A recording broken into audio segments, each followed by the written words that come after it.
The failure to understand the difference between what you study at university and what's useful in the real world will never stop surprising me. Studying economics at the LSE is a good way to get into finance, but I would actually argue that the people that actually study accounting and finance or finance are going to be better suited to working in investment banking or in front office roles than those that don't study finance.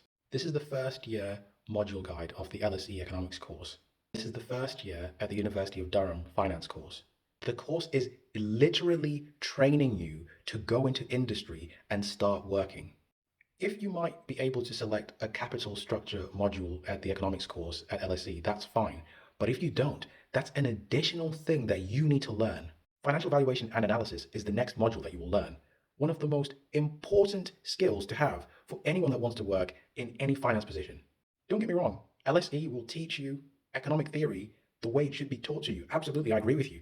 But it's not teaching you finance. I don't understand why you don't understand this. It's not teaching you to be a financier. This is why people that might not go to university but study accounting and finance are better suited to working in those roles because they understand simple things like how the three statements link together. This is the second year at Durham Finance, and they start looking at corporate finance. Super important if you want to work in corporate finance, as well as understanding the derivative markets. This is such an abstract thing that's not as difficult as algebra and calculus and mathematics, but to understand derivatives requires you to have an interest in it because as a business analyst who has worked with derivatives, I can tell you it's not the most exciting subject to describe to people. Everything at the Durham course or everything in the finance course is training you to do that job. So you won't have to learn additional skills on top of your economics degree. And this is why I'm saying that any finance or accounting finance degree is going to be the best degree for somebody that wants to purely work in finance.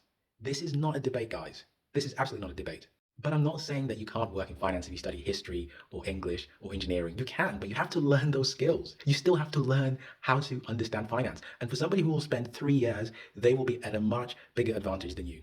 This is the job description for a business analyst that will be paying up to £1,000 a day. So for this role, they want you to map the process of the exchange traded derivatives and at the same time understand how to process those as the over-the-counter derivatives. You might be wondering, why is a business analyst doing this? Well, because the ETDs are handled on a different system to where the OTCs are actually handled. So you might be mapping the process for the ETD futures or OTC swaps, and you need to understand why you're mapping these things. Or you might be interested in calculating the margin on both the ETDs and the OTCs, but the project will tell you what you need to focus on.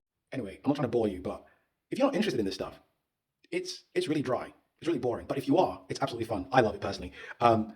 So there are other ways to make a lot of money that do not involve doing economics, for example. You can study other subjects and make just as much money in probably less time.